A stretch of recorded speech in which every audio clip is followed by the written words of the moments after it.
संशयित आरोपी वाल्मिक कराडभोवती सीआयडीनं चौकशीचा फास आवळला. कराड आज सीआयडीला शरण जाण्याची शक्यता. बीडमध्ये संतोष देशमुख हत्येप्रकरणी तपासाला वेग. सीआयडीकडनं रविवारी 2 महिलांची चौकशी. त्या 2 महिला कोण? चर्चेला उधाण. वाल्मिक कराड अजूनही फरार. वाल्मिक कराडला ताब्यात घेतल्याची काही माध्यमांनी दिली होती बातमी, ती खोटी. अजूनही फरार असल्याच्या न्यूज 18 लोकमतच्या बातमीवर शिक्कामोर्तब. मुख्यमंत्री फडणवीसांकडनं 100 दिवसांच्या नियोजन आराखड्यासंदर्भात बैठक. विविध विभागांचं रोडमॅप कशा पद्धतीनं असणार याचा घेणार आढावा. राष्ट्रवादी काँग्रेसचे आमदार चेतन तुपे शरद पवारांच्या भेटीसाठी मोदी बागेत दाखल. भेटीचं कारण अस्पष्ट. भेटीमुळे राजकीय वर्तुळात चर्चांना उधाण.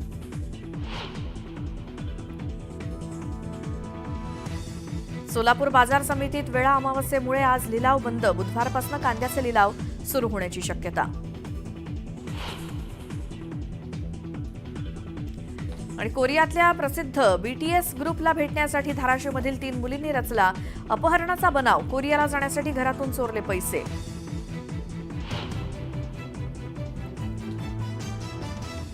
नागपुरात 2 भावांवर जीवघेणा हल्ला. एकाचा मृत्यू, दुसरा गंभीर जखमी. कौटुंबिक वादातनं हल्ला झाल्याची शक्यता. म्हाडाचे उपाध्यक्ष संजीव जयस्वाल यांच्याकडनं निवृत्त पोलीस निरीक्षकाला मारहाण केल्याचा आरोप. खेरवाडी पोलीस ठाण्यात गुन्हा दाखल.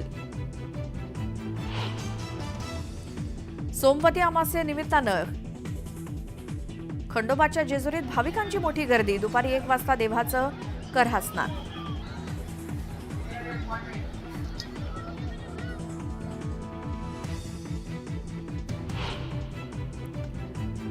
आणि कोकणात समुद्रकिनारे पर्यटकांनी गजबजले. सरत्या वर्षाला निरोप आणि नववर्षाचं जल्लोषात स्वागत करण्यासाठी पर्यटक कोकणात दाखल. जम्मू काश्मीर, हिमाचल आणि उत्तराखंडमध्ये तुफान बर्फवृष्टी. बर्फवृष्टीचा आनंद लुटण्यासाठी पर्यटक दाखल. अनेक ठिकाणी रस्ते वाहतुकीसाठी बंद.